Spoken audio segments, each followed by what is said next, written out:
Welcome to RTV. ప్రతి ఒక్కరు కూడా మూవీస్కి వెళ్ళాలనుకుంటారు, కానీ ఇప్పుడు మాత్రం సింగిల్ మూవీ థియేటర్స్ అన్నీ కూడా 10 days వరకు కూడా బంద్ చేయాలని చెప్పి ఒక వార్త అయితే బయటకు రావడం జరిగింది. దానికి గల కారణం ఏంటి అని తెలుసుకోవడానికి ఇప్పుడు మన ముందు నిర్మాత, మూవీ థియేటర్ ఓనర్ అయిన నట్టు కుమార్ గారు మనతో ఉన్నారు. ఆయనతో మాట్లాడదాం. ఇప్పుడు నేనేమంటున్నానంటే థియేటర్లు మూతపడుతున్నాయి అనేది అవాస్తవం. తెలంగాణలో ఒక వర్గం థియేటర్లు మోస్తాము అనేది అనౌన్స్ చేశారు. అది తప్పు. ఎందుకంటే ఇండియా మొత్తం టోటల్గా ఒక తెలుగు ప్రొడ్యూసర్ కౌన్సిల్, ఒక film chamber of commerce, Telangana film chamber of commerce అన్నీ ఉన్నాయి. దాంట్లో ఒక భాగమే తెలంగాణ ఎగ్జిబిటర్స్ అసోసియేషన్. ఈ exhibitor all of the sudden నిన్న మీరు అనౌన్స్ చేసి మార్నింగ్ మేము 10 రోజులు థియేటర్ మూసేస్తూ ఉంటాం. వాళ్ళు దానికి కొంచెం ఒక కాజ్ చెప్పారు, నేను విన్నాను టీవీలో. మాకు 4 ఆక్యుపెన్సీ రావట్లేదు. 4 నెలల నుంచి ఏం ఆక్యుపెన్సీ ఉంది? ఎలక్షన్స్ ఉన్నాయి, కష్టాల్లో ఉన్నాం, ఎగ్జిబిటర్గా నష్టపోతున్నాం. తప్పలేదు. మీతోటి ఎగ్జిబిటర్లమే కదా మేము ఆంధ్ర వాళ్ళమి, మీతోటి ఎగ్జిబిటర్లమే కదా తెలుగు ఎగ్జిబిటర్స్, మళ్ళీ Bengaluru and Chennai, all over India.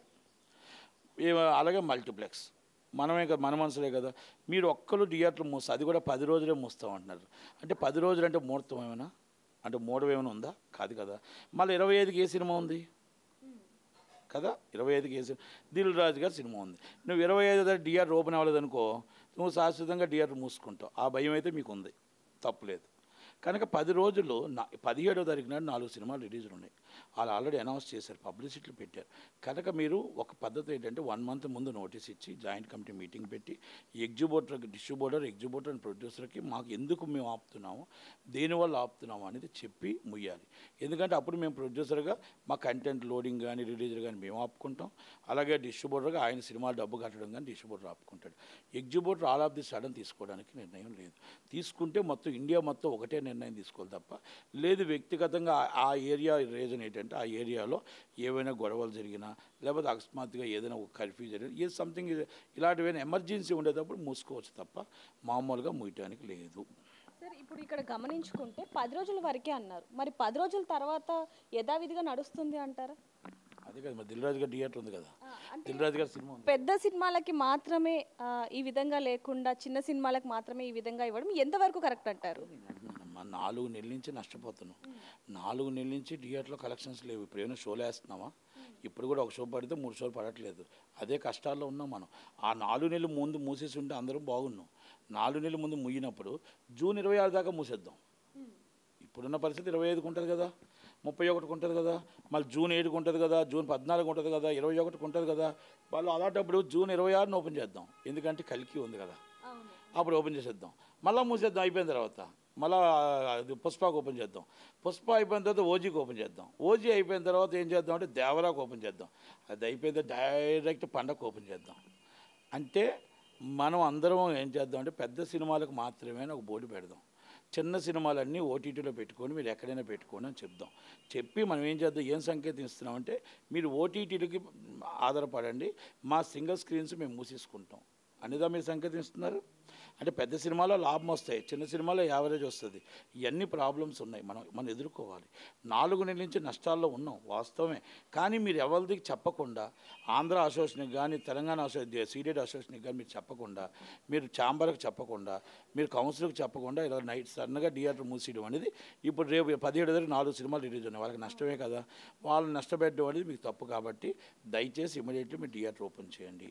అంటే మాకు అర్థమవుతుంది ఏంటంటే 10 రోజులు మీరు ఎందుకు మోస్తున్నారంటే ఇక్కడ కొంతమంది లీజు ఓనర్లు మీ మీద ఒత్తిడి తెచ్చి కొంతమంది థియేటర్లు ఏదో మేము సినిమా శాశ్వతంగా మూసేస్తాం, మాకు రెంట్లు తగ్గించండి, ఏదో సంథింగ్ ఈజ్ రాంగ్, ఇది డ్రామా ప్లేయింగ్ లాగా ఉంది తప్ప ఇది ఏదో కావాలని నిజంగా ఆక్యుపేషన్ లేకపోతే నిన్నటిదాకా ఎలక్షన్లో ఆక్యుపేషన్ లేదు. ఇప్పుడు కూడా ఆక్యుపేషన్ ఉంటుందని నేను 25 ఆక్యుపేషన్ ఉంటుందని మీకు గ్యారంటీయా? 31 ఉంటుందని గ్యారంటీయా? 7 ఉంటుందని గ్యారంటీ? జూన్ 27 కన్ఫర్మ్ ఆక్యుపేషన్ ఉంటుంది. అప్పుడు దాకా మూసేద్దాం మనం, రేపు ఎమర్జెన్సీ మీటింగ్ పెట్టి మళ్ళీ దాని తర్వాత మూసేద్దాం. అందుకనే ఒక నిర్ణయం తీసుకుందాం. అంతే తప్ప మీరు ఇప్పుడు చిన్న సినిమా వస్తుందని మూసేసి పెద్ద సినిమా వస్తుందని తెలిసి ఇది కరెక్ట్ కాదు. మీరు 10 రోజుల దాకా తప్ప 11వ రోజు చేయలేరు. 11వ రోజు చేస్తే మీరు శాశ్వతంగా మీ థియేటర్లు మూతపడిపోతాయి. అది దిల్ రాజు గారు తెలుసు, బాస్, బిగ్ బాస్, తెలంగాణకే బాస్. ఆ భయం మీకు ఉంది. కనుక నేనేమంటున్నానంటే దిల్ రాజు గారు చదువు తీసుకోండి, సునీల్ గారి చర్య తీసుకోండి. రేపు 17వ తారీఖు థియేటర్లు ఓపెన్ అవ్వాలి. మూసిన వాళ్ళకి కఠిన చర్య తీసుకోవాలి. అందుకని సీరియస్గా యాక్షన్ తీసుకుంటారని నా మనవి. ఎట్టి పరిస్థితుల్లో ఇది ఓన్లీ డ్రామా ప్లేయింగ్ తప్ప ఇది ఎవరు ఛాంబరో కౌన్సిల్లో తీసుకున్న నిర్ణయాలు కావు. కనుక నిర్మాతకి అండగా మేము ఉంటాం.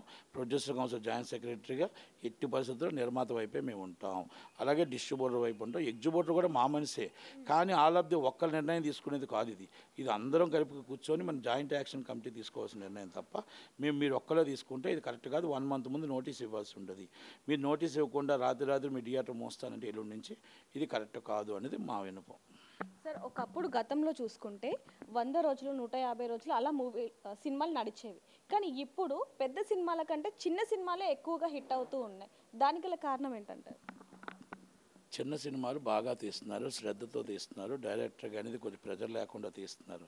పెద్ద సినిమాలకు హీరో ప్రెజర్ ఎక్కువ పడిపోతుంది. డైరెక్టర్ అనేది డైరెక్షన్ చేయలేకపోతున్నాడు. కాస్ట్ ఆఫ్ ప్రొడక్షన్ లివింగ్ పెరిగిపోతుంది. వాళ్ళు మొత్తం టోటల్గా రోజంతా ఎక్కువ టైం పాస్ చేస్తున్నారు. ఎక్కువగా టైం వేస్ట్ చేసి సీన్లు తీయడానికి కొంచెం టైం వేస్ట్ అవుతుంది.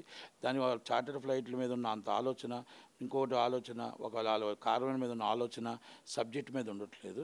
సినిమా తీస్తున్నాం మాకు 100 కోట్లు వస్తుంది అనుకుంటున్నారు తప్ప ప్లాపా హిట్ అని కోసం ఆలోచించట్లేదు. సబ్జెక్టులు కరెక్ట్గా ఎన్నుకోలేకపోతున్నారు. అది ఈరోజే తప్పు అని మాత్రం నేను చెప్పగలుగుతాను. సార్, ఫ్రైడే అంటేనే మూవీస్ డే. చాలామంది కూడా ఈ ఫ్రైడే ఏ మూవీ ఉందని చెప్పి వెతుక్కొని మరి వెళ్తూ ఉంటారు. అలాంటిది ఇప్పటి నుంచి ప్రజలు ఎక్కువగా థియేటర్స్కి వెళ్ళట్లేదు ఓపెన్గా చెప్పాలని. దానికి గల కారణం ఏంటంటారు? థియేటర్కి వెళ్తున్నారు. ప్రేక్షక ఆదరణ ఎప్పుడు లేదు. ఇప్పుడు ప్రేక్షక ఆదరణ ఉంది.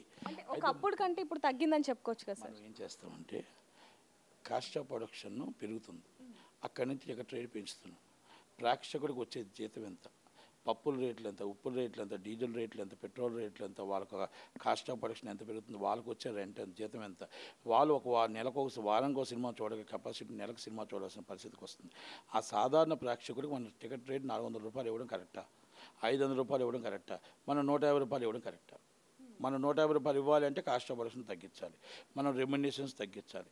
అవన్నీ తగ్గించుకుంటూ వస్తే ఇక్కడ మన ప్రజలకి వారానికి ఒక సినిమా చూడటానికి ఫ్యామిలీ వస్తారు కదా. మరి వాళ్ళకు వచ్చే 20,000 జీతంలో నెలకు మందే 5,000 పెట్టాలంటే ఎక్కడి నుంచి పెడతారు?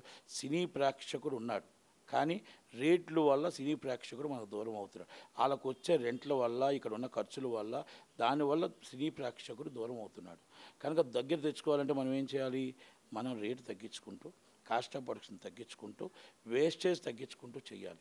నేను కాస్ట్ ఆఫ్ ప్రొడక్షన్ అంటే ఏం వేస్టేజ్ తగ్గించుకుంటే మనకి ఇక్కడ రేట్ తగ్గుతుంది. ఇవన్నీ మనం చేస్తే ప్రేక్షకుడిని మనం ఆదుకునే వాడిని అవుతాం. ప్రేక్షకుడు కూడా, సినీ ప్రేక్షకుడిని కూడా మనం వారానికి ఒక సినిమా చూసే విధంగా చేయగలుగుతాం కదా. అందుకే 150 రూపాయలు దాటొద్దు, 70 రూపాయల టికెట్ ఉండాలి, 150 రూపాయలు లాస్ట్ టికెట్ ఉండాలి.